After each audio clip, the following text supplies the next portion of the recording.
नमस्कार, मैं हूं कोमल राव। आप देख रहे हैं एनजेपी हरियाणा। एक जमाने में अहिरवाल की राजनीति में उभरे पूर्व विधायक रघु यादव के बेटे सृजन यादव भी अब राजनीति में जगह बनाने के लिए पिता के पद चिन्हों पर चल पड़े हैं। सृजन ने 24 दिसंबर को रेवाड़ी जिला मुख्यालय पर युवा पंचायत का आयोजन किया। इससे पहले वे बावल सहित कई अन्य स्थानों पर ऐसे आयोजन कर चुके हैं और कई अन्य स्थानों पर भी ऐसे आयोजन करने जा रहे हैं।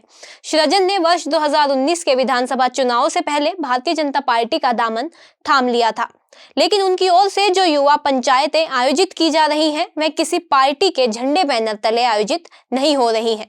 सृजन अपने पिता रघु यादव की तरह अपनी ही राह पर है। वह इसे छुपाते भी नहीं हैं। वह कहते हैं कि युवा पंचायत में उनके साथ ऐसे युवा भी जुड़े हुए हैं जिनकी विचारधारा भाजपा से मेल नहीं खाती। यह वो लोग हैं जो उनके पिता रघु यादव के संघर्ष के साथी रहे हैं। युवा पंचायत के आयोजन के पीछे विचारधारा से अधिक युवाओं की उम्मीद जगाना है। वह इसे निराशा में आशा वाला कदम मानते हैं। पहले आप सृजन यादव को सुनिए। उन्होंने हमारी साथी शैली शर्मा से बातचीत में युवा पंचायत को लेकर और भविष्य की कार्य योजना को लेकर क्या कुछ कहा। इसके बाद हम इन पंचायतों के पीछे का गणित तलाशने का प्रयास करेंगे। सृजन, आपकी युवा पंचायत का क्या उद्देश्य है? हमारी युवा पंचायत जो है ये दक्षिण हरियाणा के सभी युवा साथी जो हैं उनसे संवाद करने का एक प्रयास है और इस प्रयास में हम चाहते हैं कि आगे आने वाली जो राजनीति है इसमें युवाओं की, जिनको आज तक खाली चुनावी गणित के लिए इस्तेमाल किया जाता था या भीड़ का हिस्सा बनाने के लिए इस्तेमाल किया जाता था, उससे हटाकर मुख्य धारा की राजनीति में लाया जाए, उनकी राजनीति में भागीदारी बढ़ाई जाए और हर युवा जो उसकी पीड़ा है उसकी सुनवाई, उसके मुद्दे भी चुनाव में मुद्दे बने और आने वाली जो आगे 5 साल की सरकार होगी उसमें उसकी आवाज़ की मुखरता से सुनवाई भी हो, कार्रवाई भी हो और मुख्य धारा में युवाओं को आगे बढ़ने का मौका मिले। युवा पंचायत भारतीय जनता पार्टी में शामिल है या अलग है? मेरे पिता का एक अपना संगठन रहा है पूरे दक्षिण हरियाणा का, और खाली एक संगठन, एक बहुत मजबूत संगठन रहा है।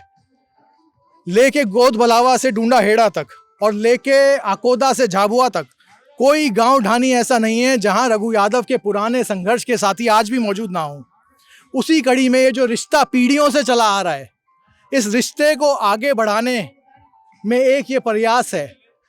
युवा पंचायत, मैं भाजपा में हूँ, मैं भाजपा का एक अनुशासित कार्यकर्ता हूँ, पार्टी के लिए काम भी करता हूँ, जहाँ ड्यूटी लगाई जाती है खूब निभाता हूँ।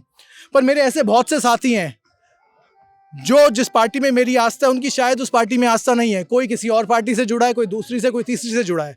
बहुत से ऐसे भी हैं जो चुनावी राजनीति से दूर रहते हैं, जिनको अपने कामकाज से मतलब है, वोट तक सीमित है। तो ये उन सब साथियों का एक संगठन है। उन सब साथियों को जोड़ने की मुहिम है कि सरकार कोई भी आए, मैं किसी पार्टी में हो सकता है, पर हम अपनी आवाज़, अपने बड़ों की आवाज़ एक रूप में इकट्ठा होकर हमेशा उठाएं, ये प्रयास है। हमने पिछली युवा पंचायत बावल में की थी पिछले सप्ताह, और इस सप्ताह ये रेवाड़ी विधानसभा में हो रही है। अगली होगी अटेली में, फिर होगी महेंद्रगढ़ में, फिर होगी नारनौल, नांगल चौधरी, वहाँ से आएंगे कोसली, पटौदी, सोना, गुड़गांव, बादशाहपुर। पूरे दक्षिण हरियाणा में युवा पंचायत का सिलसिला जाएगा और ये अब भी करेंगे और ये हर साल करेंगे, और हो सकता है साल में एक नहीं 2-3 बार करें, जब तक इन युवाओं की पीड़ाओं का निवारण नहीं होता, जब तक हर युवा के हाथ में रोजगार नहीं होता, जब तक उसके खेत में पानी नहीं होता, उसके घर में बिजली नहीं होती, तब तक ये युवा पंचायतें होती रहेंगी और इस संगठन को बढ़ाने का हम काम करेंगे।